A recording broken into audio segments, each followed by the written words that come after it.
Wes. Iwan.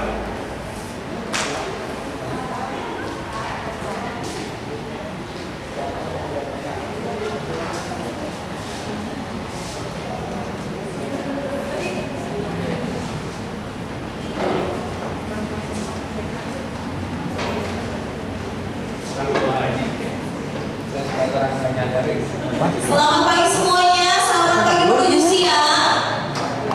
Masa ngeblur? Mau kayak anak-anak pagi luar biasa ya. Selamat pagi semuanya.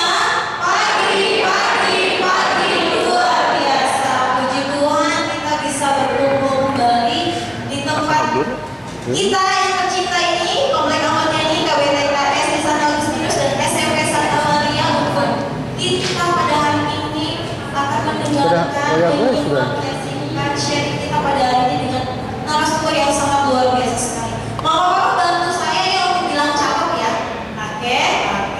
Pertanyaan menuju kota. Cakep. Bawa panennya naik kuda poni. Cakep. Selamat datang para orang tua siswa. Cakep. Selamat mengikuti parenting hari ini. Yeay. Baiklah, selamat datang kepada narasumber kita Ibu Evi, Kepala Sekolah TK Santo Agustinus Miswiwi, Kepala Sekolah SD Santo Agustinus Pafras, Kepala Sekolah SMP Santa Maria Ibu, dan juga tak lepas kacau. terkasih cinta kami semuanya dan guru-guru di belakang. Selamat datang, selamat bergabung. Baiklah, sebelum kita memulai acara pada hari ini, kita akan membuka acara parenting hari ini dengan doa pembuka yang akan dibuka oleh Ibu Rati. Pada Ibu Rati.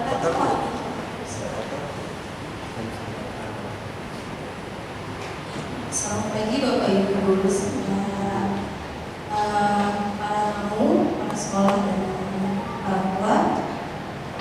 Mulai kita doa ini akan saya pimpin secara Katolik. Dimulai dengan suara. Mari kita hening sejenak. Dalam nama Bapa dan Putra dan Roh Kudus. Amin. Selamat pagi Tuhan Yesus. Kami mengucap syukur atas segala rahmat, berkat, kesehatan yang boleh kami rasakan, sehingga Tuhan pada hari ini kami boleh berkumpul bersama untuk mengikuti parenting yang akan dilakukan oleh Ibu Natalia Widya Subaka. Kiranya Tuhan yang akan Ibu sampaikan tentang keteladanan dan cinta, khususnya untuk mendidik anak-anak, dapat kami bawa dalam kehidupan kami nanti sehari-hari dalam rumah, sekolah, dan dalam masyarakat. Tuhan, segala rencana apapun yang akan kami lakukan hari ini, kami mohon berkat-Mu.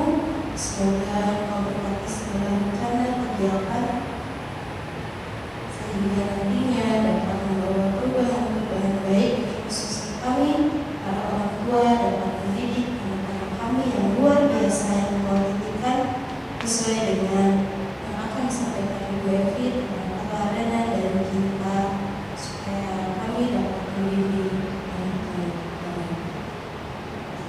Kiranya Kau berkati segala rencana ini sehingga nantinya dapat berjalan dengan amat baik. Amin. Kemuliaan kepada Bapa dan Putra dan Roh Kudus, seperti pada permulaan, sekarang, selalu, dan sepanjang segala abad. Amin.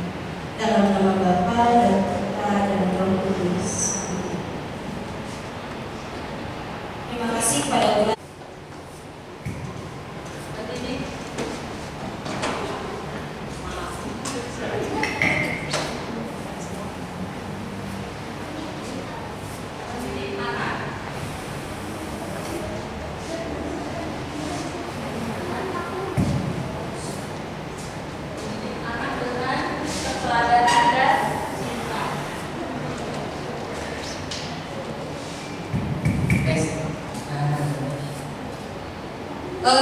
Kita mengambil tema ini karena apa ya? Sekarang itu anak-anak kita ya, jangankan anak SMP, anak-anak kecil saja, anak-anak TK saja, mereka malah lebih pintar untuk di media sosial. Mereka bisa ketik handphone, apalagi yang punya tablet. mereka lebih gampang sekali terpengaruh baik itu positif maupun negatif. Maka dari itu Mama Papa, kami membutuhkan peran orang tua dan guru agar kita bisa menjadi teladan yang baik bagi anak-anak kita, bisa membedakan mana sih yang baik, mana sih yang tidak baik, mana sih tontonan yang baik untuk bisa kita lihat, mana yang tidak boleh kita lihat. Nah itu semuanya adalah lebih ke keteladanan dari kita semua. Kita bisa memberikan contoh yang baik buat anak-anak. Tapi yang saya lihat banyak sekali, mungkin saya yakin Mama Papa di sini mah enggak kan? Nah, pada saat di rumah Mama Papanya sibuk dengan handphone. Anaknya jadi akhirnya menjadi apa? Melihat kan? Mama Papa juga sibuk dengan handphone, ya udah. Aku juga mau handphone. Ada anak malah jadi marah. Mamanya bilang, jangan main handphone terus. Tapi Mama Papanya main handphone. Berarti kasih contoh yang baik gak? Jadi teladan yang baik tidak? Nah, yuk nanti kita simak bersama Bu Evi. Gimana sih kita menjadi teladan yang baik? Apalagi dengan cinta. Nah, ya itu dia parenting untuk kali ini. Kita tuh belum kenal juga ya, saya juga belum kenal dengan Bu Evi ya, baru hari ini saya bertemu dengan Bu Evi. Nanti akan dijelaskan siapakah beliau itu ya. Saya hanya lihatnya di YouTube saja. Saya hanya lihat di YouTube. Mungkin nanti kita akan menyaksikan, kita akan menyimak, kita akan sharing bersama ya Bu ya, untuk menjadi seorang orang tua yang baik dan guru-guru yang baik. Kita tidak bisa juga menyerahkan semua sepenuhnya kepada guru ataupun semuanya kita serahkan juga kepada orang tua. Kita bersama-sama, kita bekerja sama untuk mendidik, membimbing perkembangan putra putri kita. Itu, dan satu lagi pesan dari sponsor PPDB masih terus berlanjut. Mama Papa apabila ada adik-adiknya, saudara, tetangga, atau anaknya tante, anak siapapun yang mau bersekolah, silakan mendaftarkan segera di komplek kami, Sekolah Agustinus dan Santa Maria. Untuk menyingkat waktu, mari kita ikuti kegiatan parenting ini. Semoga bermanfaat untuk kita semua.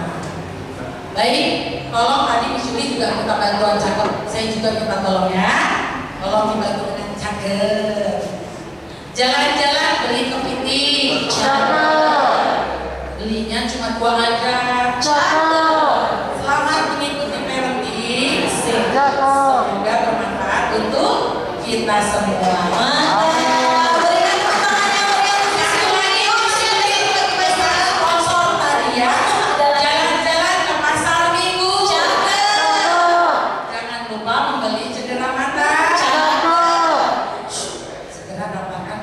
Bapak Ibu di Sekolah Santo Agustinus dan Santa Maria. Selamat mengikuti, sehat selalu, Tuhan memberkati. Terima kasih Miss Yuli, berikan tepuk tangan yang meriah sekali untuk Miss Yuli.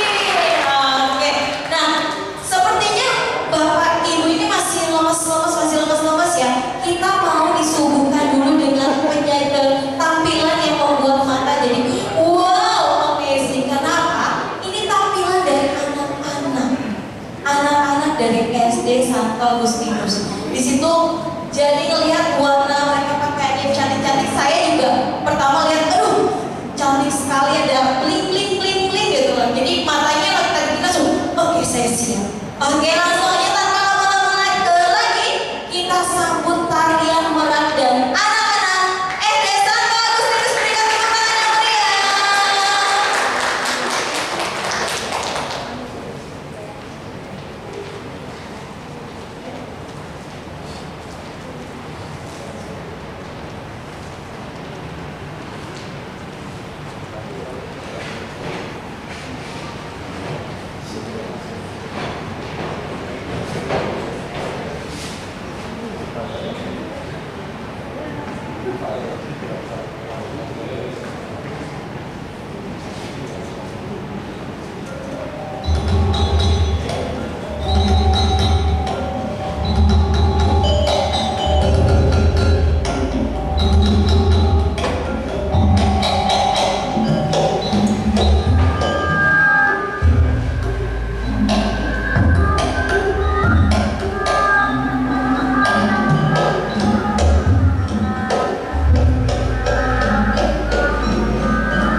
luar biasa sekali yang nanti narasumber ini semua profilnya akan dibacakan oleh moderator.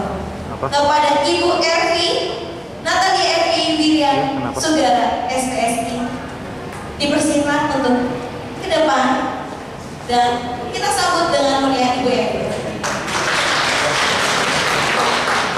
Boleh dengan Pak David, silakan sekalian sebagai narator pada hari ini.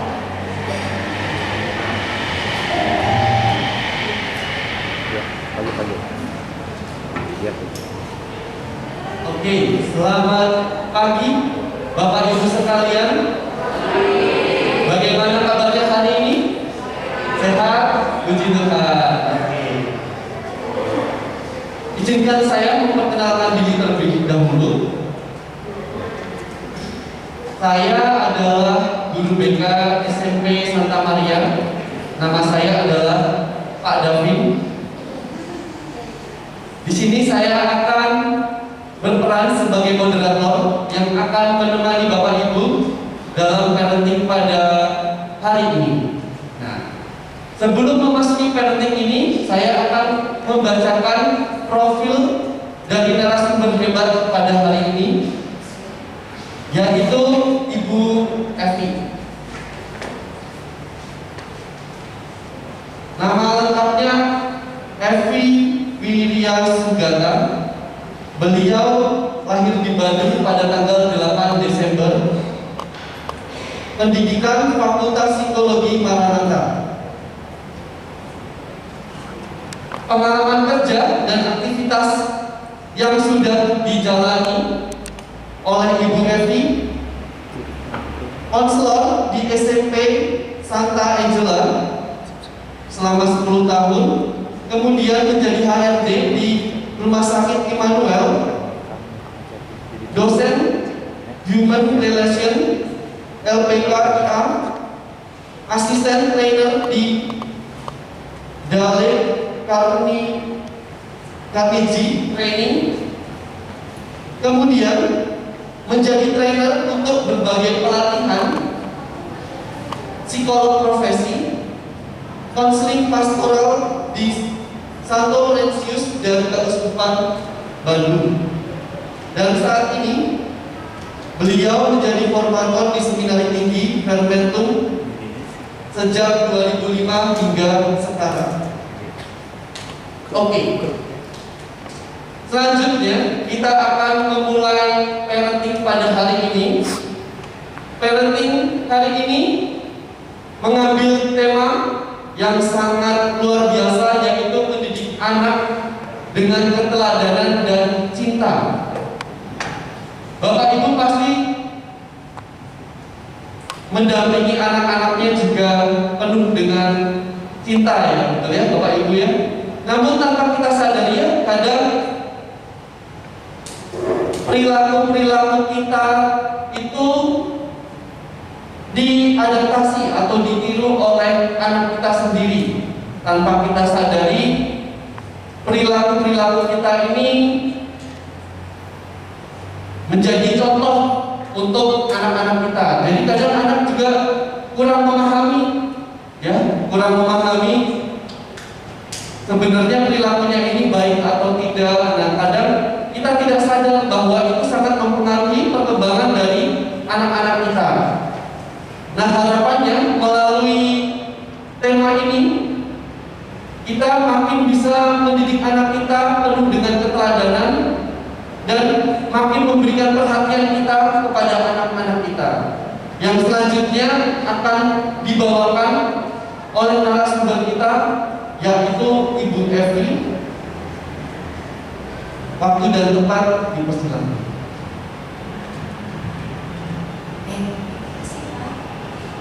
Selamat pagi Ibu Bapak.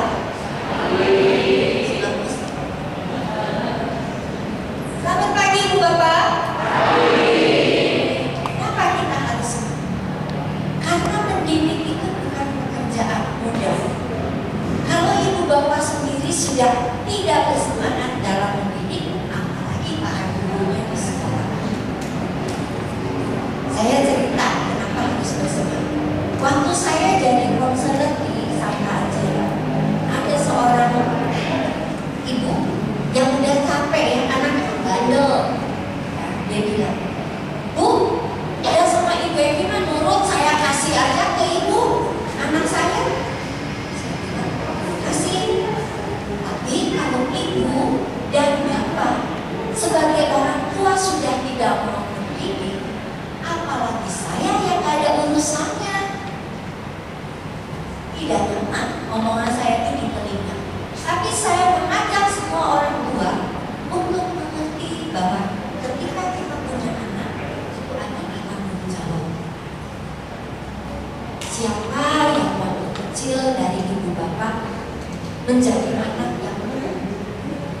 jempolan, tidak pernah dimarahin sekalipun oleh orangtuanya. Ada nggak? Kalau gurunya tuh beda, nggak ada sana. Coba kita tanya orang tua dulu, siapa tahu ada. Ada nggak itu Bapak? Nggak ada ya. Pernah merasa tidak enak nggak diperlakukan oleh anak? Orang tuh kita sebagai anak. Pasti pernah. Maka banyak sekali yang mengalami hal tadi ya. Istilah zaman sekarang inner child-nya. Jangankan kita orang awam. Saya itu tadi disebut formator di Permendu dari dunia agama Katolik. Saya ini ngajar calon pastor Rojo Bandung sudah hampir 18 tahun. 18 tahun. Mereka kayak sama, ada bandelnya. Ya, misalnya nggak boleh ngerokok. Kadang-kadang nyuri ngerokok. Ya jujur sih kalau saya ngomong, Bu, ya saya bilang nanti kamu tidak ditahbiskan oleh biskup karena memang ada aturan tidak boleh merokok ya. Tapi itu memang kenakalan itu ada mas. Tapi kalau kita bawa terus sampai kita tua, nah itu yang gak wajar. Kan kalau sudah tua, nakalnya lebih macet ya. Benar gak? Benar gak ibu? Bapak-bapak benar gak? Kalau sudah dewasa nakalnya berlebih-lebih ya, beda lagi nakalnya. Kalau kecil nakalnya adalah nakal anak kecil ya, bisa. Tapi kalau kita sudah dewasa itu beda. Nah, oleh karena itu keteladanan kemudian cinta dari orang tua bisa memutus apa yang mengabaikan, tapi cintanya kita juga banyak. Anak-anak bisa terima. Kalau sepanjang hidup si anak bersama kita tidak pernah memberikan sekalipun rasa bangga, kasihan. Ya, jadi cinta, keteladanan itu merupakan hal penting kedua yang kita bahas dulu adalah kita harus mengenal anak kita itu siapa. Kalau kita nggak kenal, cilaka Bu Bapak.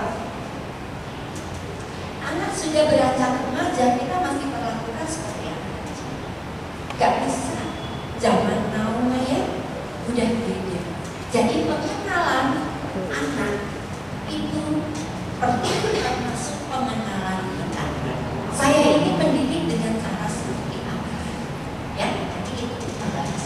Kita akan mulai dengan yang pertama tahap perkembangan anak.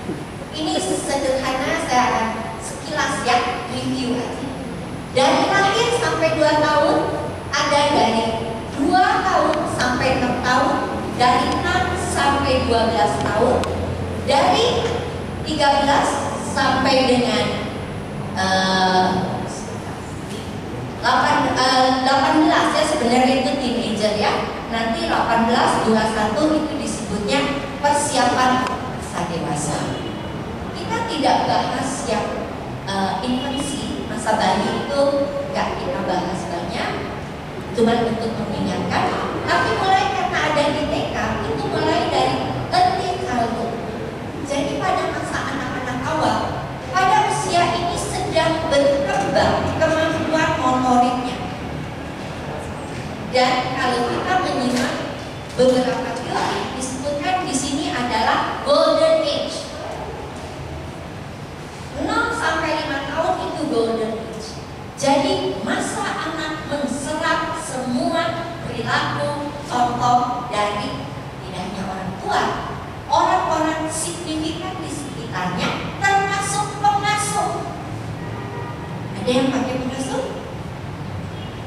Mungkin ada ya, atau babysitter, siapapun, kakek neneknya, itu semua diserap oleh anak dengan sangat baik. Ya, nah nanti masuk ke usia 12 tahun itu SD ya. Nah pada saat SD beda, mereka mulai lebih ke kognitif, mulai ke akademis dan persiapan masuk remaja. Yang pertama nanti adalah usia early teenager ya, anak-anak sudah menstruasi yang perempuan ya. Kemudian yang mati sudah mulai mimpi basah,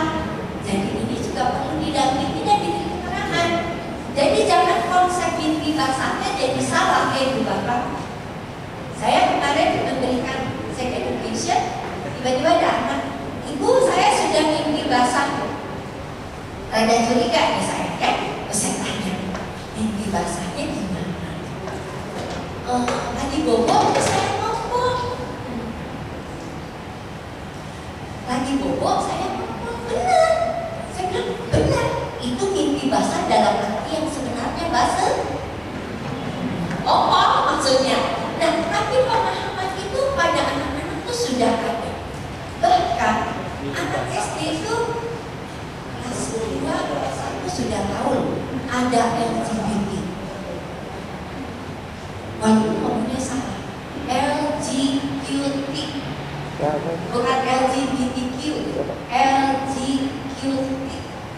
Tapi dia sudah bisa gambar pelangi, segala macam. Ya, rata-rata itu dia dapatkan dari kakaknya atau lihat YouTube. Jadi tadi kalau sudah diingatkan ya Bu ya, anak-anak juga harus dibatasi memakai gadget dan harus difilter.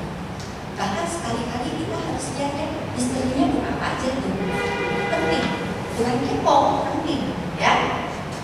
Nah kemudian nanti ada masuk ke pada late teenager, itu sudah beda lagi, usia 15-18 tahun mereka sudah pada circle-nya SMA ya. Kalau SMP kan cuma sampai early teenager ya, 15 tahun. Nah, nanti masuk kepada usia persiapan dewasa.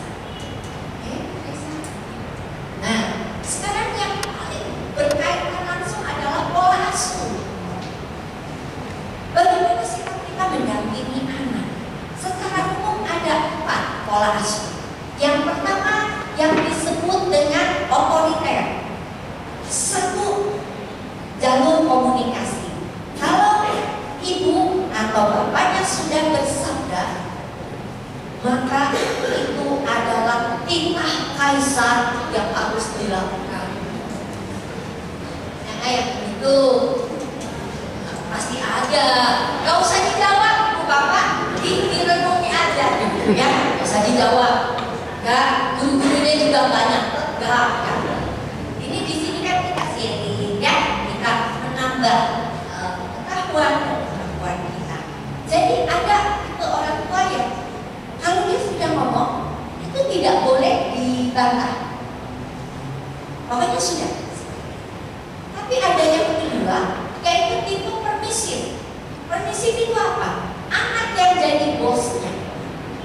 Apapun nanyanya ke anak. Mau ada seorang yang cerita sering ke saya kesel tuh sama istri saya. Masa Bu yang kali mau makan, dia nanya sama anak saya, kamu mau makan apa? Oke, mau liburan Bu? Yang ngeluarin duitnya saya. Dia nanyanya bukan ke saya, ada budget berapa? Dia tanya anak, kamu mau liburan mana? Yang namanya anak ya, ngomong aja seenaknya Bu. Jangan mikir duit bapaknya cukup nggak ke sana. Nah itu adalah tipe permisif. Anak menjadi bosnya. Ada nggak yang begitu? Nggak usah dijawab juga ya. Nah, saking jadi bosnya, waktu saya di rumah sakit jadi HRD, saya bingung. Ada satu ibu bagian keuangan nggak hadir. Panik lah kan, semua itu menjelang gaji. Terus saya tanya, mana itu? Udah 2 hari kok nggak lihat. Teman-temannya di sini. Kata jangan kunci kabur, nggak ada orang. Dikunci sama anaknya pun di kamar. Ini yang saya ceritakan ini true story semua ya, Ibu Bapak. Saya sudah jadi psikolog sejak tahun 88. Jadi bisa dihitung sekian waktu jam terbang saya, begitu banyak kasus. Jadi kalau ada yang tanya, Bu kaget nggak Bu begini? Enggak. Saya memang biasa aja. Kenapa? Karena saya memang menghadapi berbagai macam orang yang toksik. Jadi si ibu ini anaknya tuh jadi bos lagi. Satu hari minta sesuatu, mungkin ibunya udah SMA ya, ibunya nggak punya bukti.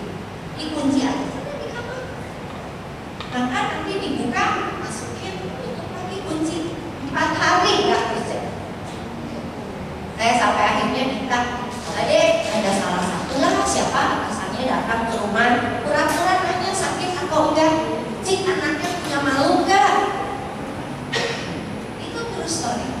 Nah itu permisif yang ekstrim, ya. Kemudian ada juga tipe demokratis. Ini yang paling bagus. Anak belajar diajak diskusi, diberi kesempatan untuk memutuskan, diberi aturan yang jelas. Misalnya kalau masih punya anak kecil, kadang-kadang makan obat susah ya itu apa ya. Jadi dikasih sendiri, minum sendiri. Atau kalau sudah hitungan 10 yang tidak diminum, dipaksa. 1, 2, 3. Ada anak yang suka menguji kesabaran ortu ya. Udah sampai 9, 10, oke. Mau dinikah, berontak kan masuk sedikit. Ulangi lagi, mau minum sendiri atau dipaksa? Minum. Ada. Itu namanya disiplin. Ya, kita belajar. Itu tipe demokratis. Diberi kesempatan memilih, diajar. Dan ada tipe zaman sekarang yang baru, mengabaikan anak. Anaknya belum pulang sebodoh, handphone-nya hilang, dicari. Kemana handphone? Kemana handphone? Anaknya sampai jam 6 sore belum pulang, suaminya pulang kerja aja. Mama, ayo anak kemana? Oh iya ya, belum pulang ya dari tadi. Baru heboh.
Bagaimana proses belajar? Yang pertama, anak itu observasi. Jadi yang tadi dikatakan keteladanan.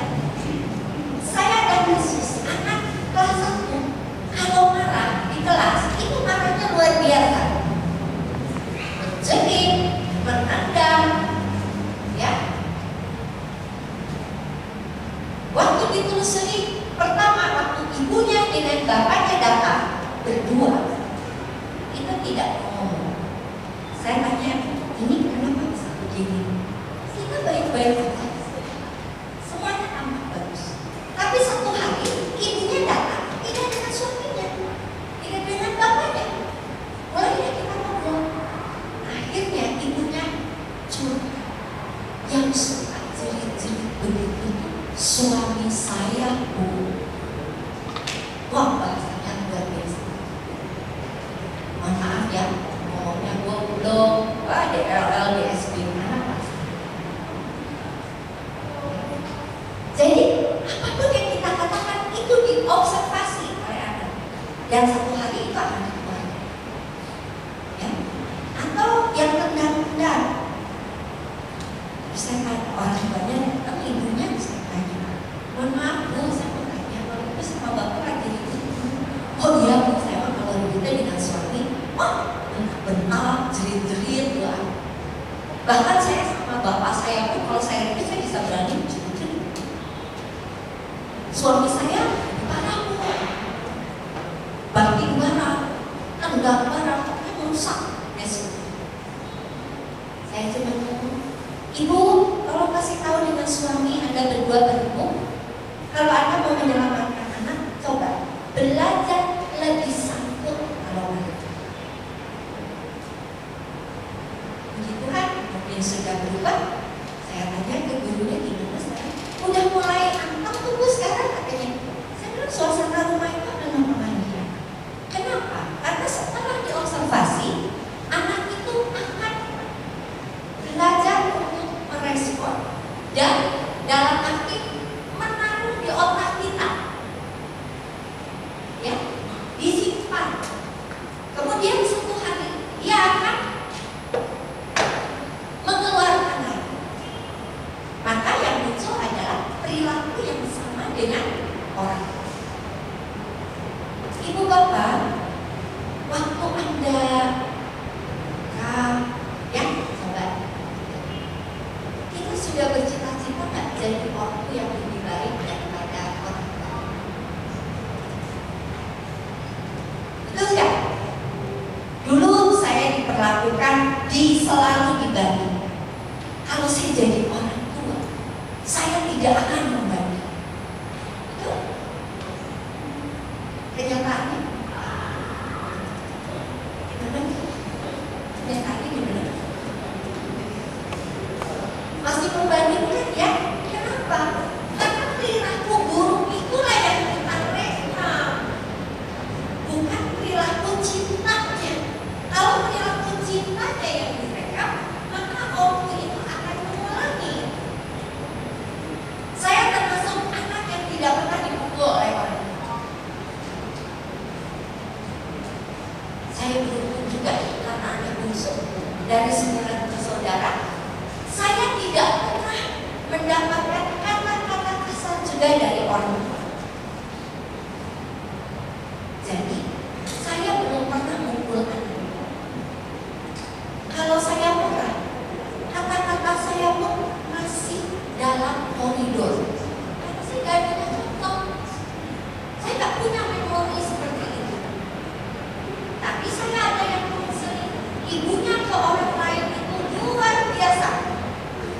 Baik, perhatian.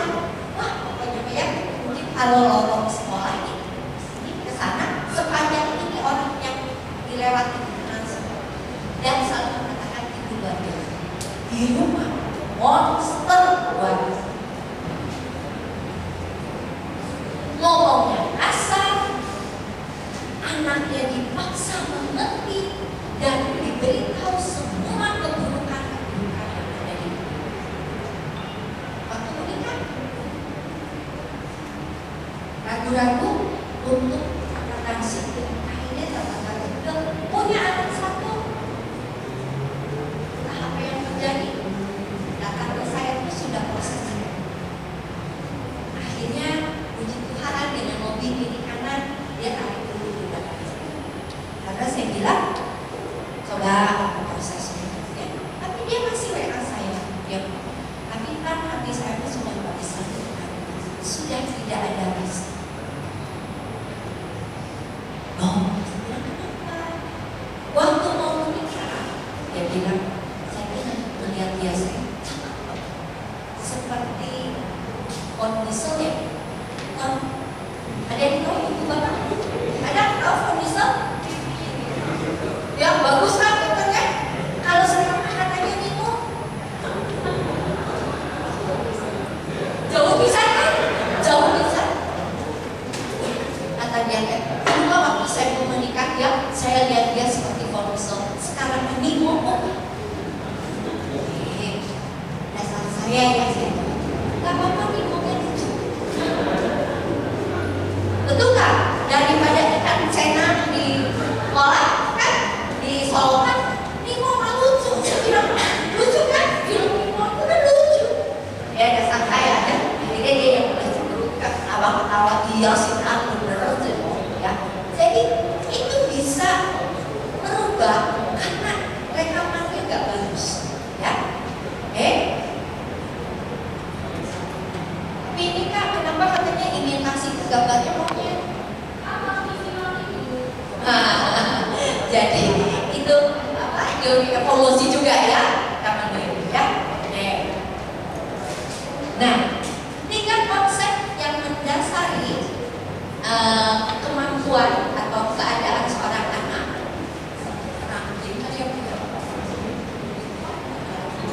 Gak kebaca ya, Ibu Bapak ya? Yang depan aja sih. Ya, hitam aja kalau Pak. Ibu Bapak siap? Gak kebaca? Semua di depan aja.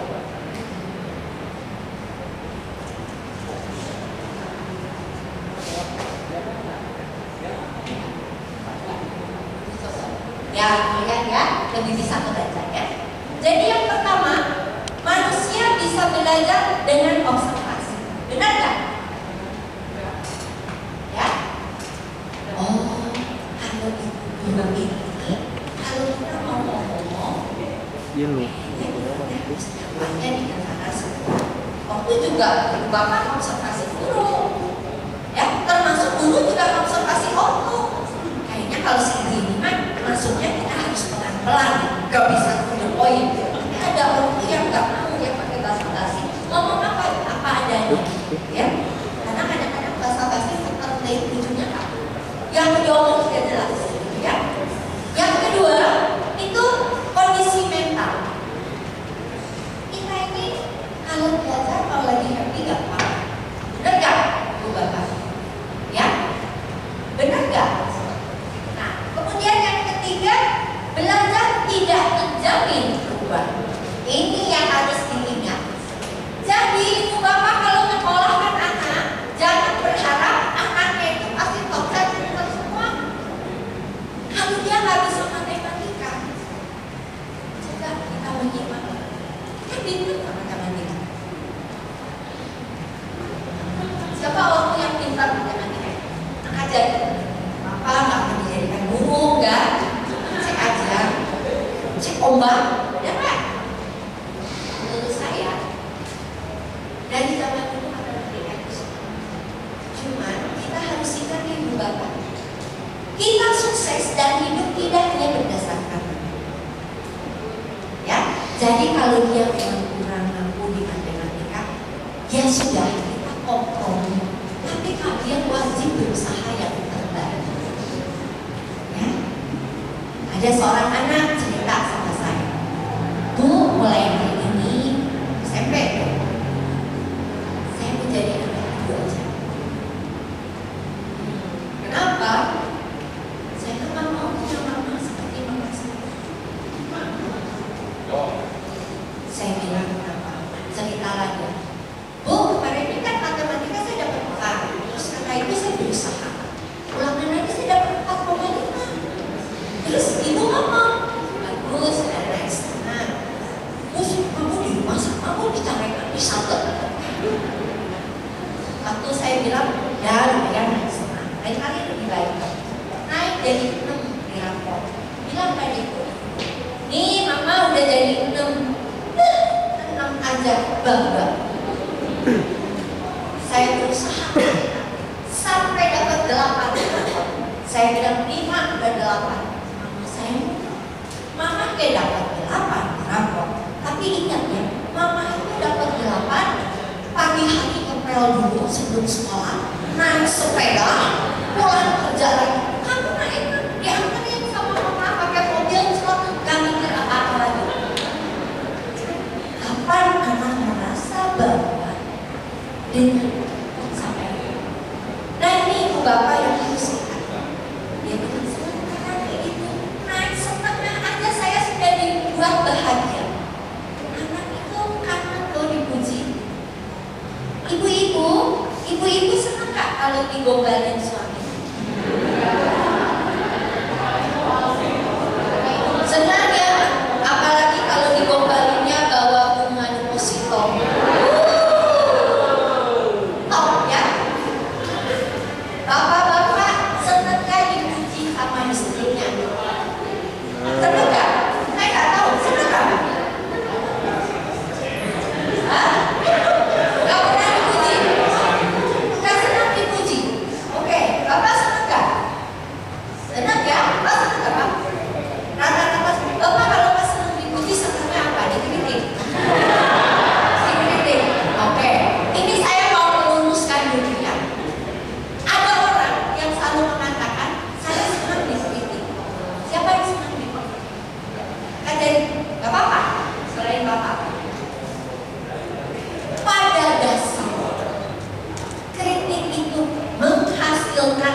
ini gimana gitu.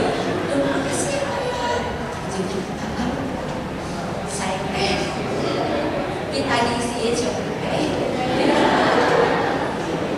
Ya, nah jadi ini yang kita tidak boleh.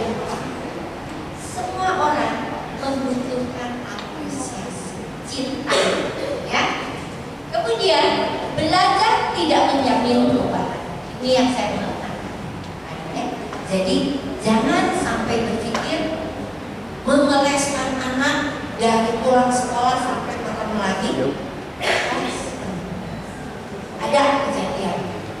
Babysitternya cerita ke saya, Bu, saya manusianya mana nih?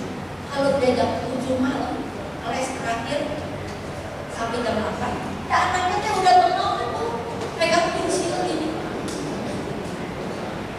Ya, jadi mari kita juga bukan superhero yang jago semuanya, belajar menerima kekurangan anak dan belajar menghargai kelebihan anak. Ya. Karena mata saya aja ya. Bapak, aku enggak.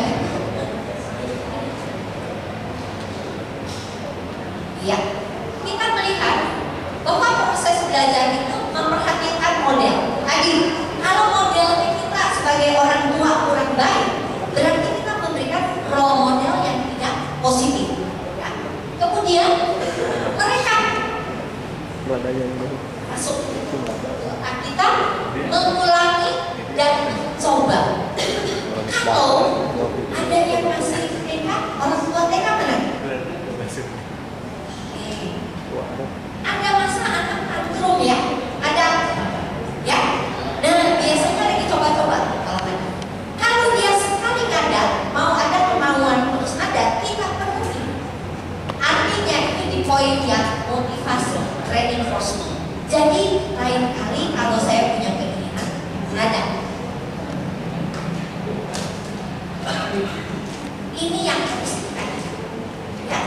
Kemudian selanjutnya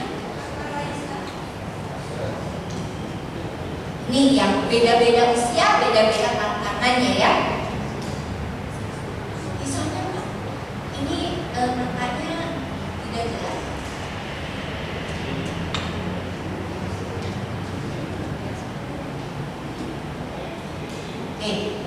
Kalau yang TK, kenapa sih saya nulisnya tantangan bukan masalah? Beda dari Bapak. Kalau masalah, kita udah sampai.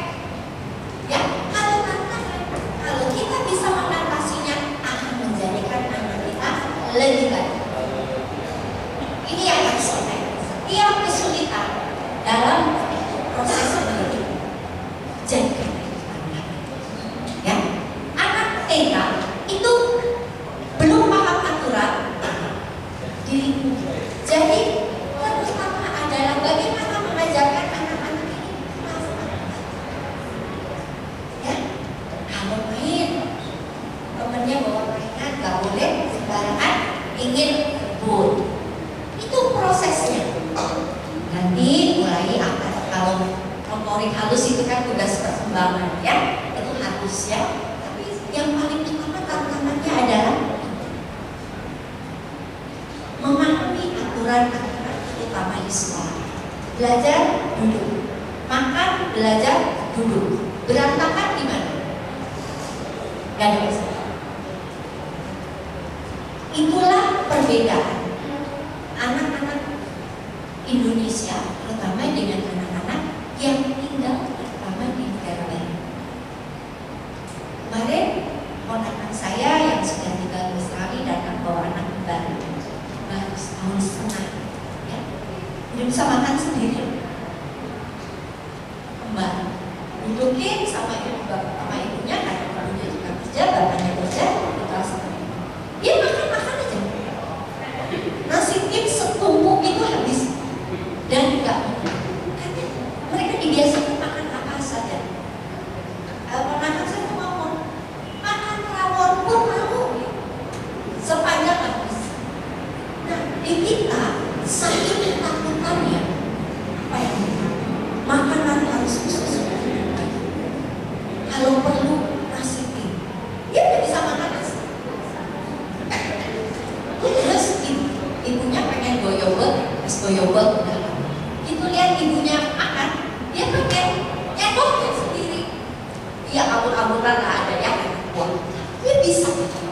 Dan saya kemarin saya cek sakit perut, biasa aja.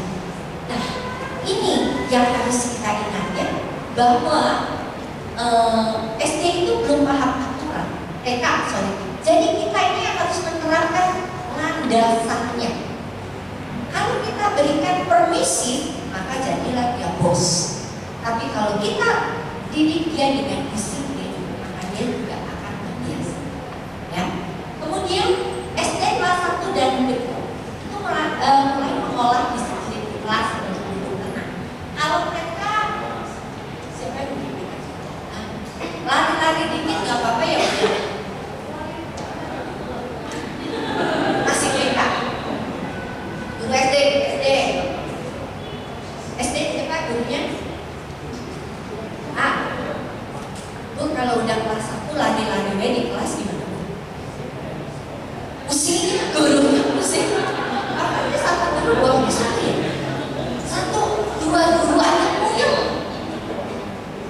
Guru tuh di kelas tuh puyeng karena kalau dia lari-lari ya pusing. Takutnya kan selamat. Yang paling utama kita takut selamat. Ya. Dan takut sebenarnya kita fokus kepada anak ini yang kalau anak mulai 25 ya, yang 24 memang ini keteteran. Nah, maka kalau gurunya agak keras, menyuruh anaknya duduk, disiplin, mama papa yang cinta, jangan ngambek. Ini bagian dari proses. Ya. Kemudian meningkatkan kepekaan. Anak kelas 1, kelas 2 itu kan yang kadang belum tahu. Kalau punya makanan, nawarin. Ada yang nawarin, tapi sudah dibibit. Benar nggak? Salah nggak? Enggak. Namanya juga mereka belum tahu. Maka biasanya gurunya di sekolah mengajarkan ya, kalau mau menawarkan bukan makanan sisa, tapi di awal. Ya. Jadi melatih kepekaan. Di rumah bisa Bapak. Kalau ada mbak, kalau ada kakaknya, kalau makan, yuk nawarin yuk. Pembiasaan yang membuat nanti si anak lebih tenang, ya. Kemudian sosialisasi, terutama untuk anak muda. Ya. Kelas 1, kelas 2 itu si anak belajar perilaku mana yang sesuai dengan anak. Ya. Oke. Berikutnya 3-4 fokus pada akademis. Jadi kalau kelas 3-4 itu udah mulai serius ya belajar. 5-6 ini prapubertas dan mulai membentuk kelompok. Mulai itu si ini suka sama si ini ya. Jadi anak-anak tuannya ada orang tua SD. Mana saja? Oh ibu TK SD ada ya. Jadi kalau yang cewek sekarang itu kelas 3 pun sudah ada yang mens. Kecepatan. Tapi realitasnya ada ya. Jadi saya harus mengatakan ada. Kelas 3 SD itu sudah mens. Jadi ibu bapak juga harus siap mendampingi mereka, ya, karena itu prapubertas. Ya. Kemudian mulai lebih senang main dengan kelompok-kelompoknya. Nah, SMP ini mencari identitas. Biasanya itu dikatakan UMI, ya. Karena mencari identitas, maka perilakunya seperti apa? Sok-sokan, betul nggak? Merasa diri gede dan biasa, ya. Kalau dulu, kalau ada bapak yang masih suka main pukul, anaknya sudah masuk ke pubertas, badannya sudah tidak gede. Zaman dulu waktu dia kecil SD dipukul, SMP bisa melawan, bisa nangis ya, sudah minimal nangis ya. Nah ini kita juga harus, ibu bapak, kita tahu kalau kita dipukul tuh dulu juga sakitnya. Tidak hanya sakit fisik, hatinya sakitnya itu di sini. Ya, maka mulailah meninggalkan kebiasaan kekerasan. Ya, lebih utamakan biar ngobrol. Ya, seperti itu akan jauh lebih dahsyat. Jadi ini SMP lebih fokus dengan teman sebaya. Maka kalau punya anak SMP ya udah gak mau tuh dipeluk-peluk. Apalagi anak cewek sama bapaknya. Ada bapak punya anak SMP cewek? Gak mau kan sekarang, apalagi di depan temennya dipeluk-peluk kan? Masih mau ya, tapi sebagian besar udah gak mau. Dijemput oleh mamanya anak cowok, mau gak? Oh keren. Karena teman-temannya akan ngomong anak ya. Saya menangani satu laki-laki sudah umur 32 sekarang. Begitu banyak kabatinnya ya. Dia cerita, saya tadi yang paling menyakitkan di SMP. Saya sudah bilang sama ibu saya bisa pulang dengan naik angkot. Tapi ibu saya nggak percaya, ngejemput dengan muka bengong-bengong gini di depan motor. Saya malu sama teman dan ibu saya. Tidak hanya satu, ada juga yang karena anaknya kurang ajar, begitu turun di rumah saya, jemput 2 lagi sejam. Kalau lu gak jemput pulang, saya di belakang. Begitu ibunya jalan, masuk. Saya orang aja, ada ibu kamu. Saya tanya, saya malu bu. Malah di mall. Mama-mama yang lain kalau jemput punya nyetir, berpakaian cantik, punya gelar. Ini mama saya datangnya pakai motor jadi pucuk itu.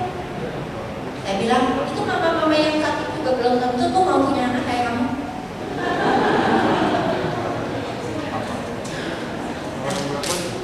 Saya ini kasus-kasus ekstrim, tapi true story. Maka kita yang punya anak SMP lebih baik, kita juga mencoba diri menjaga barisan, ya, barisan. Nah, kenapa sih anak semakin besar semakin lebih sering melawan? Benar gak? Gue kayaknya mendingan lagi TK, kamu teh manis. TKW terus. Nah, karena anak mulai menyadari eksistensi makin besar. Yang kedua, menunjukkan identitasnya. Ini saya ada nih, udah gede. Terus karakter anak itu nanti ada memang anak yang dasarnya rebel, kontrol. Nah, yang tidak boleh lupa pola penanaman disiplin yang sering dilakukan. Biasanya jadi kayak lampu set bawahnya. Yang pertama, SMP semua aturan, SD sudah ada, TK masih kecil semua dijelasin. Akibatnya ketika dia besar dia marah. Terus saya nanti besar semakin enggak itu. Jadi jangan main handphone, nilai udah jelek terus. Ini juga apa? Oh saya enggak. Nah, sebaliknya harusnya itu yang di sebelahnya berubah. Karena kan sejak kecil aturan itu TK, SD, SMP, SMA, kuliah itu dibuat lebih besar sehingga si anak bisa mengambil keputusan, mengambil perilaku mana berdasarkan Ibu bapak pernah terpikir nggak bahwa kebiasaan belajar itu harus dimulai dari belum sekolah?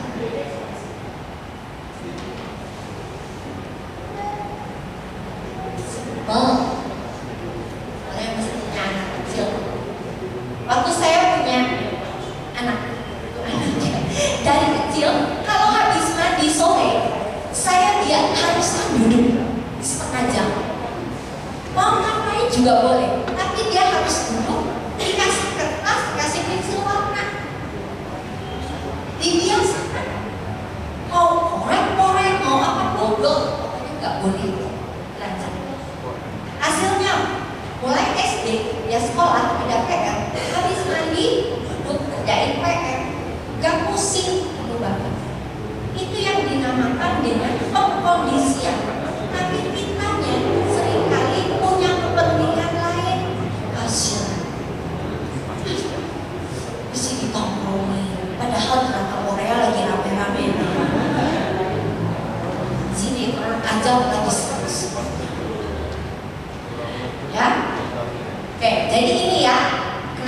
menjadi problem.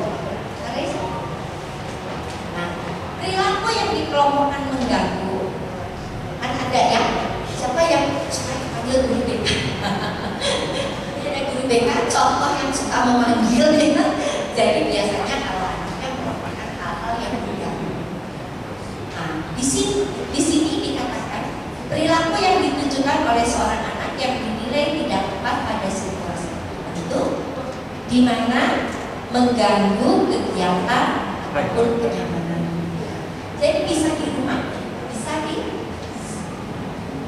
ada anak nangis di sekolah nggak ada masalah. Waktunya datang ke sekolah dia cerita anaknya kalau di rumah cuci tangan terus mandi berkali-kali. Ya, aneh. Ibu bapak saya ada something. Ya, nah, tapi itu bisa terjadi perbedaan perilaku di rumah ataupun dengan di sekolah. Tapi bisa. Ya. Jadi ada yang kita sebut dengan common problem. Common problem itu perilaku atau hal yang dianggap umum.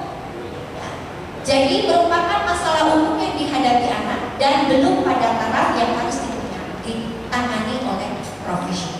Misalnya ngomong kasar itu kalau di dalam tahap perkembangan itu hal wajar.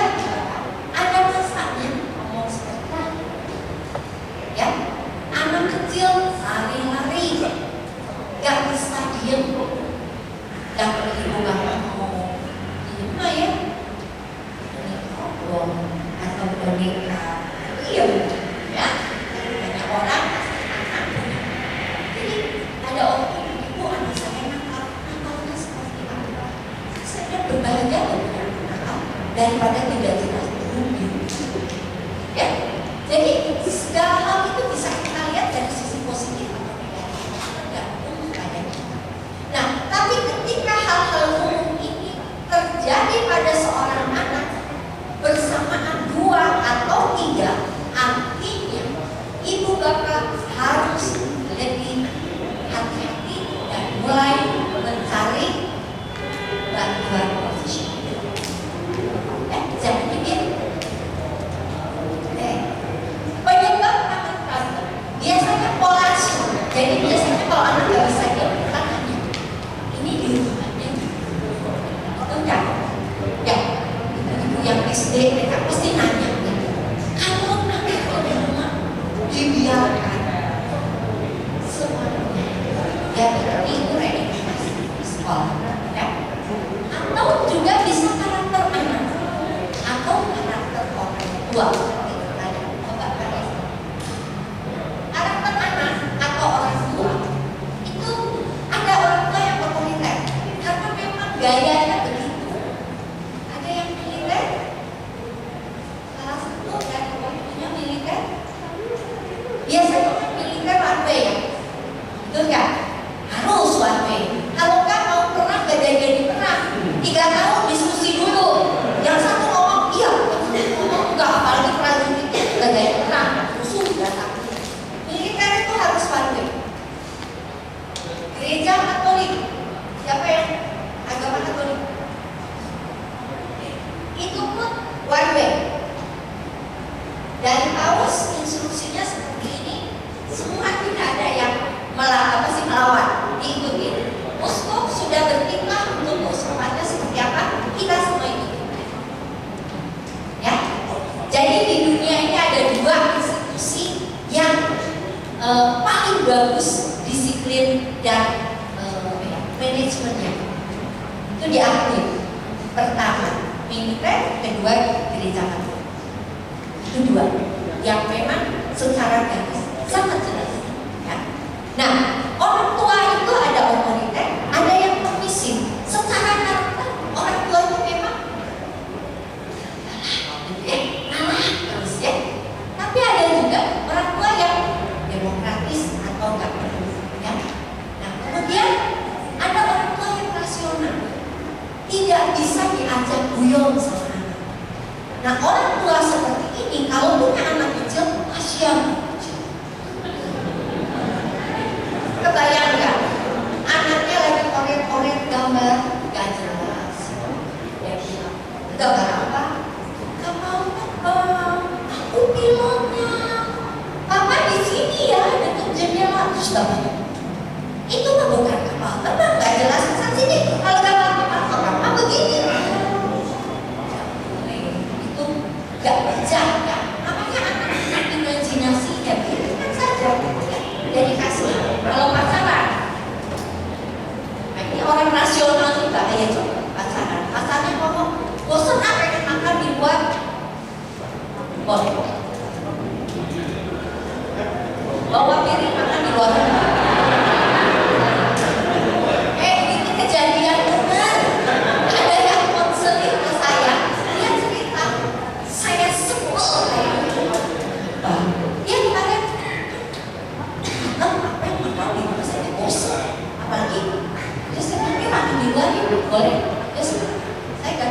bebas, anak disebutnya child free. Jadi anak itu gampang ya, kalau marah sebentar, main lari-lari, di sini ada barang halangin, geser. Kalau kita di jalan lain, kalau anak pemurung di situ, dia nangis. Satu lagi, memang ada anak itu pemberontak sejak kecil itu memang. Jadi kalau ibu ngomong A, anaknya langsung ngomong saya deh. Karena ada orangku cerita saya, ini anak adik apa? Tapi nyebelin ya, adiknya juga provokator saya. Kalau si anaknya udah ngomong, udah A aja, adiknya langsung ngomong enggak, adik aja. Ributlah mereka, anak satu TK, satu SD, ya. Nah, memang ada tipe anak yang suka memprovokasi. Dimulai dengan disenang. Dia tahu kakaknya nggak mau disenang, atau adiknya nggak mau kakaknya mau. Aku bapak-bapak nih yang suka iseng sama anak gadisnya, lagi diem, ya. Ya kalau dia lagi happy diterima, tapi kalau dia lagi kesel langsung. Ya, kalau ada anak yang suka iseng sama orang tua, ya ada.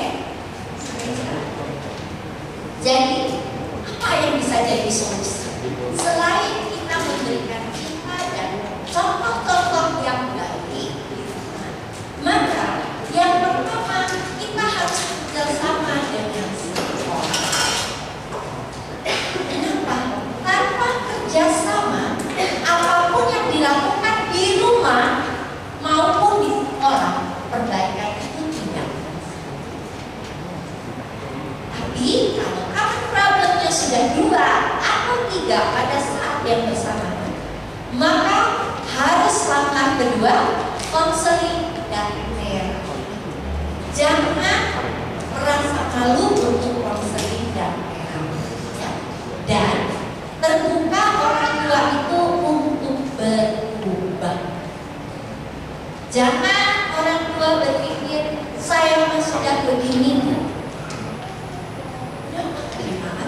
Kamu ada jadi anak, terima aja saya seperti ini. Anaknya juga jawab, ibu bapak terima aja saya memang seperti ini, bodoh. Ya, jadi mari kita sama-sama berubah, bisa menjadikan anak kita lebih baik melalui keteladanan. Keteladanan itu tidak hanya perilaku, tapi juga kata-kata.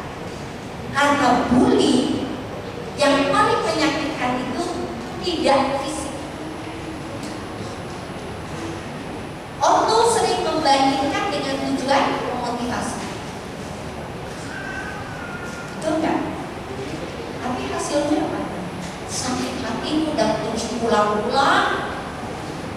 Ya Ci, emang nilainya bagus kali kamu. Ya, jadi itu coba bisa. Belum sedikit.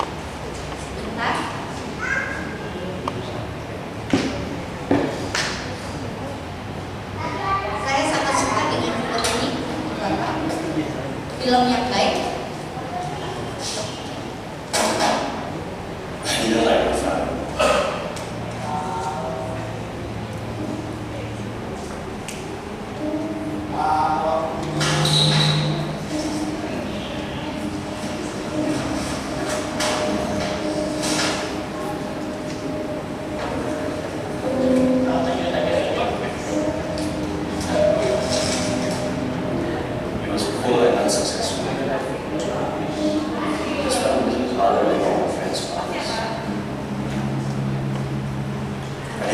Ayatnya beda dengan ayat teman-teman yang sukses ayat.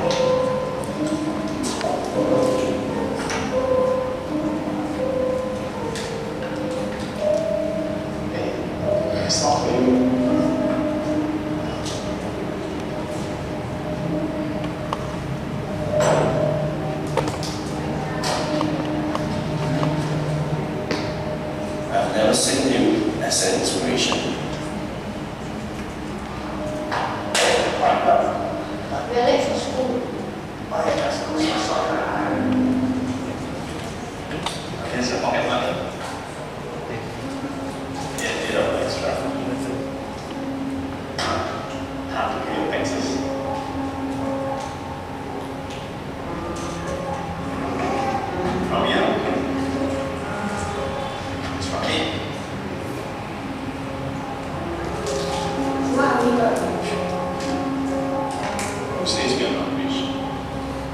rich is not about how much you have, but how much you give.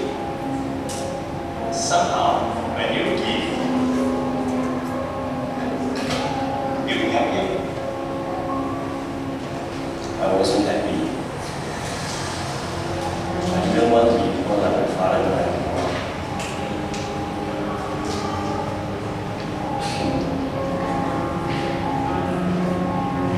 I knew I wanted to be more successful than my father.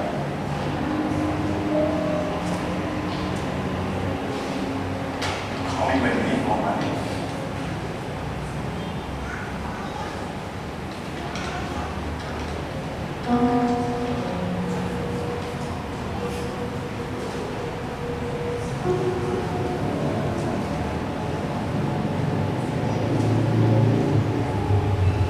Are you coming back for reunion dinner this year? No, I'm not this year. Yeah, you're not good. You guys are good. Okay. Yeah, I'm ready to sell. Okay, nice.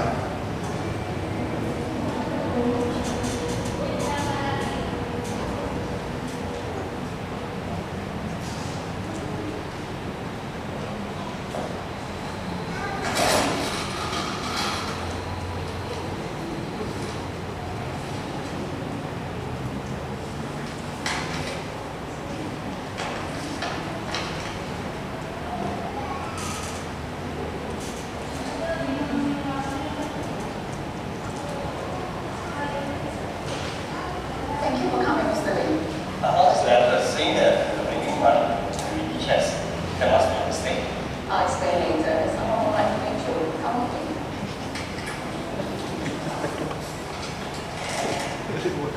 Thank you for coming, Mr. Lin. My father has told us a lot about you. My father, he was successful in a lot of problems. He masters a lot of dreams. But the kids here, they all listen to him. He's the only one who can bring small differences. I remember there's this boy who was really depressed. And he didn't go to school. Basically, he's given up on life. Your father, he reads this boy regularly. This boy has not grown up to be a really useful person. Your father could have retired comfortably, but he chose to continue working so he can help more people. He was a selfless man. It's just that he didn't tell anyone about his sickness.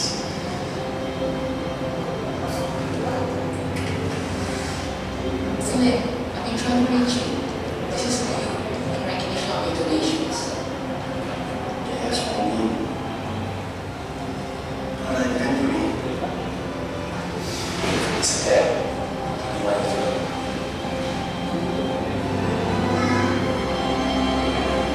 It's from you. It's from me.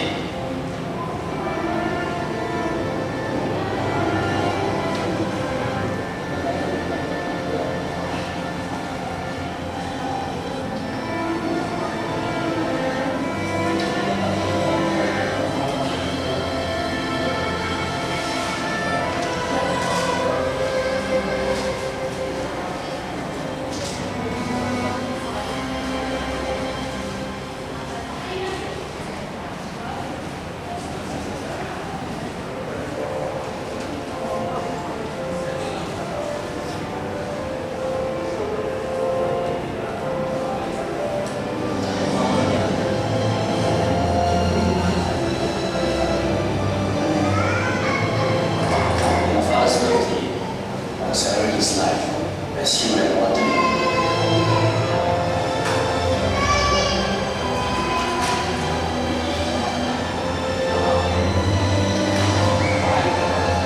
I could almost hear him say, being rich is not about how much you have, but about how much you can give.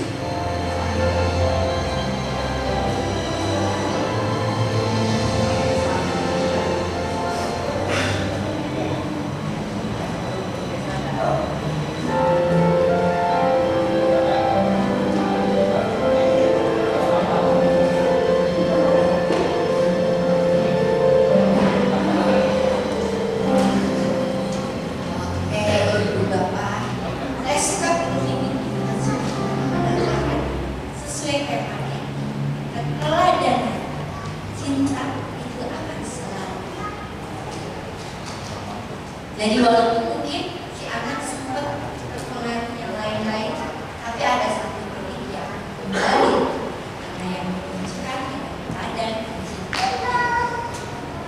Ini bapak, ibu bapak yang bisa saya sharingkan. Nanti mungkin kalau ada pertanyaannya, Pak, saya kembali lagi.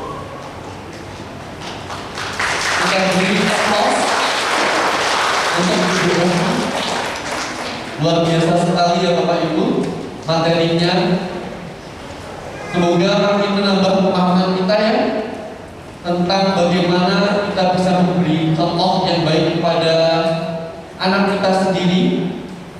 Harapannya anak bisa meneladani hal-hal yang baik daripada diri kita masing-masing.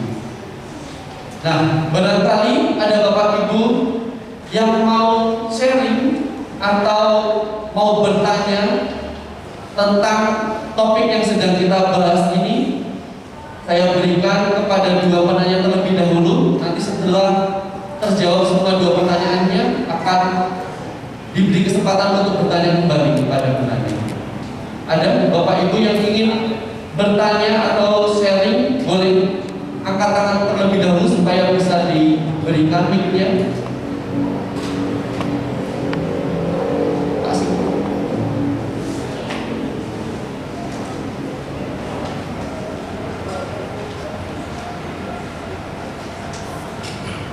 Nama saya Sigit, guru SMP Santa Maria. Tadi kalau tidak salah Ibu mengatakan bicara kasar itu ada masanya ya. Untuk sekolah kita bicara kasar itu problem karena tidak boleh. Kenapa? Karena bisa mempengaruhi temannya. Kalau bicara misalkan anjing, artinya mencampur dengan anjing pada benar berbeda. Nah itu yang dikhawatirkan karena anak itu mungkin bergaulnya sama orang-orang yang biasa kasar. Kalau di sini kalau dia satu orang, dua orang ini bisa semua kelas, bisa semua sekolah. Nah, artinya itu dampaknya. Bagaimana menurut Ibu? Ditampung dulu kan buat atau langsung bisa?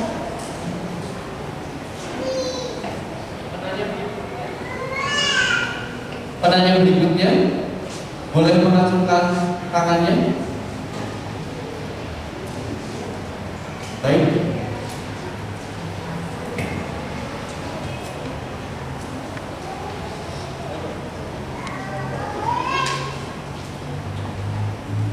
Nama saya Setia, saya orang tua murid AB. Pertanyaannya buat Bu Evi, gimana caranya meregulasi emosi orang tua? Karena orang tuanya juga kan kayak saya sama-sama juga. Jadi ketika pas ketemu anak di rumah, kitanya lagi capek, dianya manja, kita tuh nggak bisa menangani dia dengan baik, menghandle emosi dia juga dengan baik. Jadi akhirnya kita marah-marah. Dan takutnya lagi di rumah artinya begini. Pertanyaannya gimana caranya supaya kita bisa jadi orang tua yang lebih bisa meregulasi emosi kita sendiri? Kasih. Boleh. Tadi dari Mas Sigit ya? Pak, yang dimaksud dengan ada periode anak ngomong kasar itu adalah referensi untuk kita. Jadi ketika anak ngomong seperti itu kita nggak reaktif. Kan reaktif itulah yang membuat reaksi anak menjadi berlebihan lagi. Jadi kita ngerti oh ada masalah. Tapi tetap harus kita mengulangi dan saya setuju kalau di sekolah itu tidak boleh. Kemarin saya ngomong dengan anak kelas 2 SD. Anaknya ngomong depan saya gue. Ini tidak sampai sekasar ngomong anjay kan. Jadi lu gue saya pikirin, mungkin ngomong lu gue dari mana? Dari kakak terapis. Kemarin saya nanya kata kakak terapis, lu gue itu kamu sayang kalau bahasa oke. Tapi ngomong-ngomong, kamu taunya lu gue itu dari siapa? Mami di rumah Bu, katanya. Oh, ya mami kan sudah besar. Kamu kalau di sekolah nggak boleh ngomong seperti itu, apalagi di depan guru, di depan orang dewasa lainnya.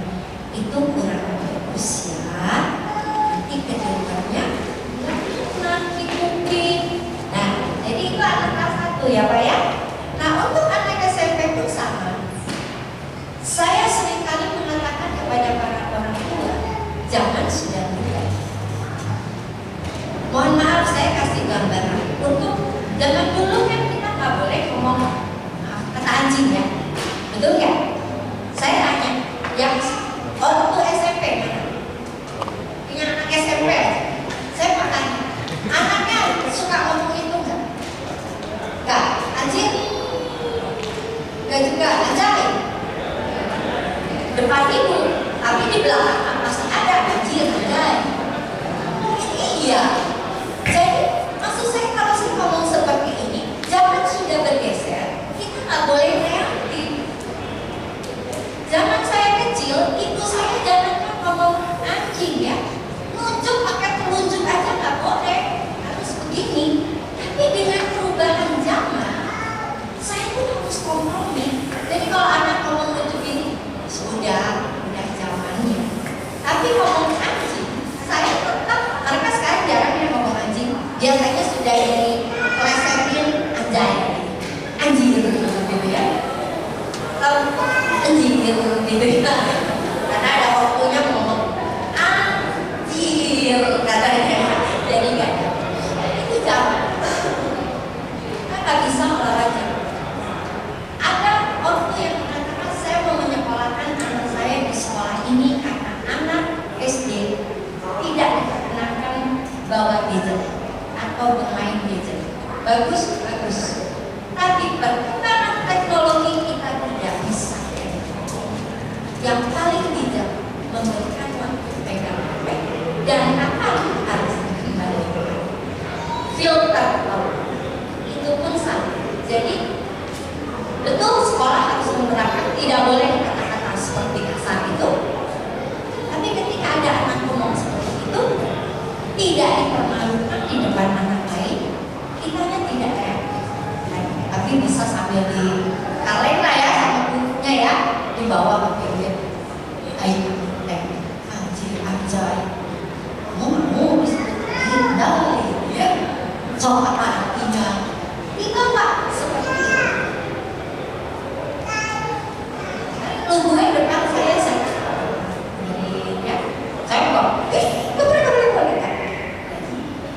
Siapa kamu gitu ya? Bahkan ketika menggambar LGBT pun anak kelas 1 SD, ya, saya nggak reaktif.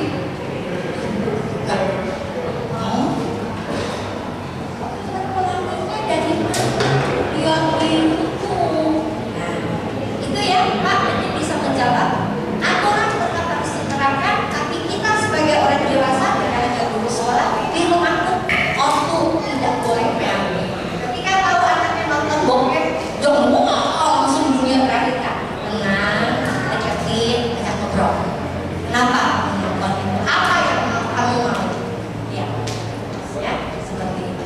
Pertanyaan kedua tadi, gimana ya regulasi emosi ya? Kita sudah sampai anak kerja. Itu Bapak, hal yang harus kita tanamkan di dalam pikiran kita yang pertama ini, anak tidak tahu kesulitan kita. Jangan memaksa anak untuk tahu dan merasakan masalah kita sebelum. Itu konsep yang harus kita tanamkan. Yang kedua, anak itu hadir bukan atas kehendak, tapi itu kemauan dan anugerah rahmat, ya, ya istilahnya anugerah ya, karena banyak orang pengen punya anak di luar sana nggak bisa gitu. Tapi kalau kita diberi kepercayaan, asik. Yang ketiga, ketika pulang, ambil waktu dulu sebentar dengan anak, karena anak butuh disapa mungkin lama ya, manja-manja, dipeluk, dicium dulu, terus ngomong sebentar ya, ibu atau ayah, bunda, mama, papa, mami, papi, mandi dulu, bersih-bersih, atau nanti ada virus ya. Istirahat 10 menit, 1/4 jam,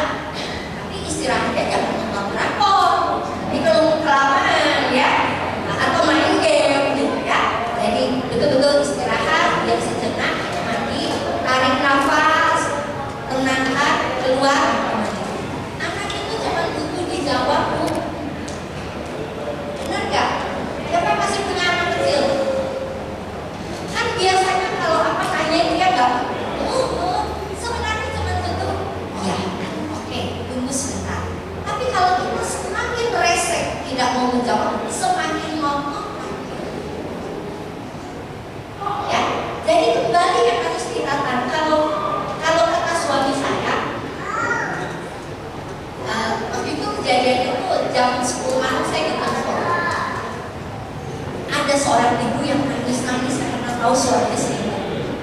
Saya mau mati saja, Bu. Waduh, saya bilang ini bahaya nih ya. Mau ditutup karena saya udah mau tidur, udah mau ditutup. Sebentar ya Bu ya. Ngobrol sampai jam 3 subuh. Tapi poinnya dia mengeluarkan jangan sampai terjadi bunuh diri beneran. Kan gak lucu. Besok muncul 5 orang karena ditolak, ada surat ditolak, ngobrol sama psikolognya. Waduh, mampus saya kan ya. Udah saya dengarkan jam 3 subuh ya. Dan dia nangis itu jam 10 sampai jam 12 tuh nggak ngomong apa-apa.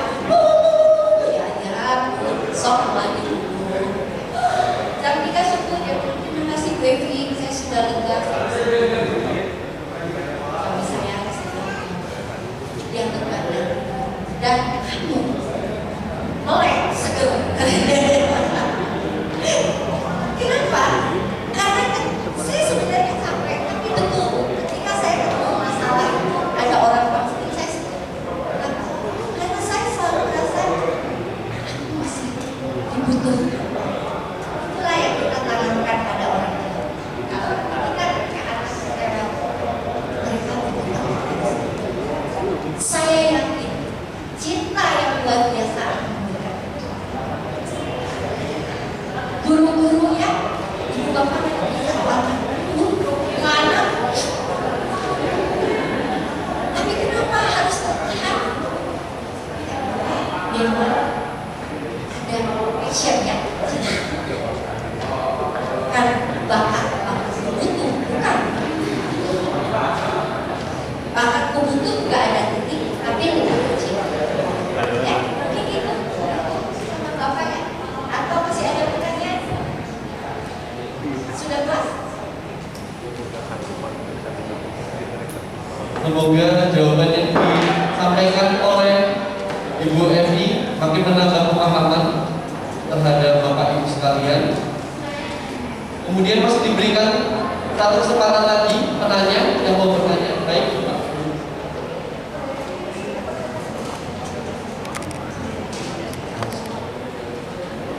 Langsung ya, saya betul saya minta ada 2 pertanyaan. Yang pertama itu saya mau menanyakan karena ini saya alami saya dan saya alami bencana. Anak saya itu kalau di rumah, kalau di tempat lain itu mau makan baru mamanya itu biasanya mau makan sendiri. Tapi kalau di rumah dia harus pakai HP. Dan itu kan tentunya sekarang masalah. Nah, kira-kira memulai istilahnya kan memang saat ini terlambat, tapi untuk memulai kan disiplin itu seperti apa Pak? Mungkin bisa dijelaskan penjelasannya. Kemudian yang kedua, itu saya sering coba kalau SMP ya, mereka kan masih dari kelas karena biasanya mereka itu di luar itu mereka akan biasanya mereka punya istilahnya kalau sekarang itu circle ya. Mereka lebih kuat pengaruh psikolog dibanding pelanggaran di luar. Kira-kira menghadapi anak-anak seperti itu, kira-kira penjelasannya seperti apa? Terima kasih. Jadi tadi anak PK ya, kalau di sekolah makannya bagus ya, tapi kalau di rumah harus pakai HP supaya diam. Biasanya karena di sekolah tadi ya, dan semua makan, maka dia termotivasi ya untuk ikut ya. Nah tapi kalau di rumahnya makan sendiri di waktu yang terpisah atau makan bareng, masih harus disuap jadi makannya sendiri ya Pak ya. Nah ini yang problem. Jadi karena makan sendiri ya Pak, coba diajak makan bareng Pak, tapi kita duduk sambil suap. Ada manfaat lainnya karena membiasakan anak ada jam makan bersama, jam makan keluarga. Kebiasaan yang dibiarkan waktu itu bahaya. Saya ada kasus suami istri tinggal di Australia. Kalau makan, suaminya harus nonton sampai komunikasi suami istri itu nggak bisa. Karena kerja, balik kerja kan nonton makan masing-masing kan. Saya Oke, saya bilang karena progres kan pantangnya sebulan ini makan tanpa rokok. Ya, karena kalau konsernya offline kan, ya, aduh bu, berat bu, masih gagal saya. Gak apa-apa, berapa kali gagal? Seminggu ini 3 kali gagal, nggak apa-apa, tapi bagus, sudah berhasil. Sulit ya kalau sudah jadi kebiasaan. Jadi biasakan makan bareng Pak. Memang agak repot ya. Maunya kita kan kita makan nikmat, ya. Anak makan dulu kan. Nah, tapi sebenarnya anak bapak ini senang ditemani.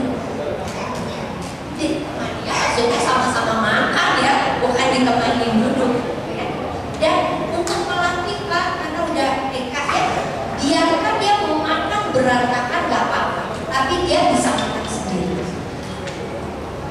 Saya ingat ada satu guru orang Australia, dia paling tidak suka kalau anak-anak lagi makan di sekolah itu lari titiran anak, karena menurut dia kamu makan tuh on the table, mau berantakan kayak apa boleh, tapi nggak boleh turun dari bangku. Nah, dari situ saya melihat bahwa memang guru ini baik menerapkan. Jadi itu yang bisa dilakukan. Biasakan juga untuk kita punya momen makan bersama. Sekarang itu banyak keluarga tidak punya momen makan bersama. Saya tanya, kamu teh kalau makan barengan? Enggak bu, kita mah yang lapar aja duluan. Terus makannya juga boleh dibarengan. Ya. Jadi biasakan setidaknya sehari sekali ya. Kalau makan malam bisa makan malam, makan siang biasanya agak susah ya. Makan pagi ya, lama. Tapi makan malam biasakan. Ya. Pertanyaan kedua, tadi gimana ya? Anak-anak tuh lebih kuat dengan circle-nya. Kalau keluarga anak ini belum punya fondasi yang kurang banyak, yang kuat, maka ketika dia bersama circle-nya itu akan mudah. Kalau anak laki, hati-hati. Minum, rokok, ya tidak, tapi mungkin harus. Sekarang itu ya, vibes, minum. Nah, yang terbaik adalah kalau yang paling bagus itu memang diterapkan sejak kecil. Maka tadi saya bilang ya, center ke atas, ya. Yang masih punya anak belum SMP itu terapkan dari sekarang. Jadikan mereka teman. Yang kalau sudah kejadian, jadikan teman untuk mereka. Kalau dengan teman mereka terbuka. Saya kalau manggil anak-anak SMP, SMA, saya itu apa teman. Jadi makanya kalau mereka anjing gitu ya, saya enggak alergi gitu kan, saya dengarkan, saya ajak ngomong. Kalau alergi, kita reaksi kan kamu, mereka butuh. Dan kalau dia tertekan, nah ini yang agak masalah. Beberapa anak tuh sudah buat barang. Tahu paham, ibu bapak dapat goreng pakai cutter, dan itu sudah coba sekali-kali lihat makan. Ya, tertekan oleh orang tua, atau dia punya teman melakukan dan merasa plong ya tadi yang bapak ngomong circle, di situ akan diulangi dari bagian dari solusi. Kalau sudah terjadi, ajak ngobrol, tinggalkan mungkin BK sekolah ya untuk jadi teman juga. Kalau masih belum bisa dan sudah mengganggu, bawa konseling ke orang yang ya, ini sama ya.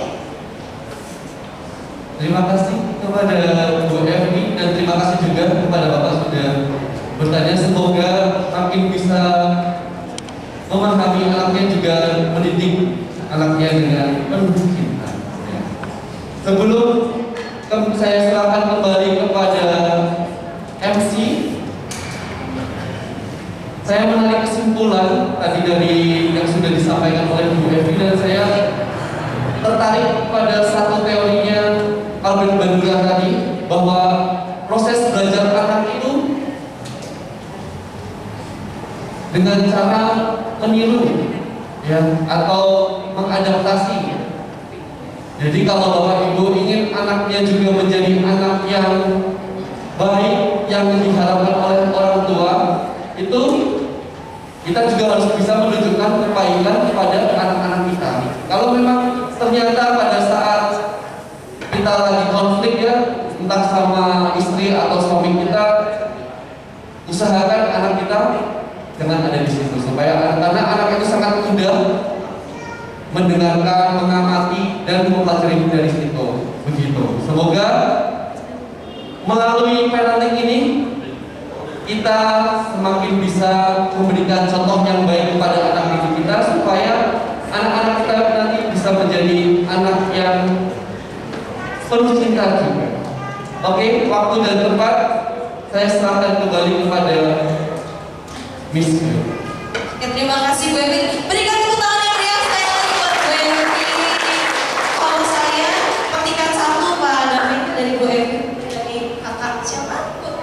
Karisa, mengisi, menghidup. Betul. Apa yang dilihat anak-anak dari diri kita, maka dia akan implementasikan lagi.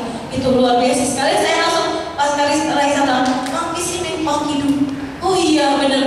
Apa yang dilihat itu dia dilakukan, luar biasa. Jadi saya juga pribadi sebagai seorang dengan 3 orang anak, jadi saya pikir, wah, anak saya dari TK ada, SD ada, SMP ada, semuanya ada. Kayak langsung, oh iya ya, benar juga ya, oh iya ada. Luar biasa sekali Bu Evi. Terima kasih buat ilmu yang sangat luar biasa sekali. Mama Papa gimana? Luar biasa sekali kan hari ini Mama Papa?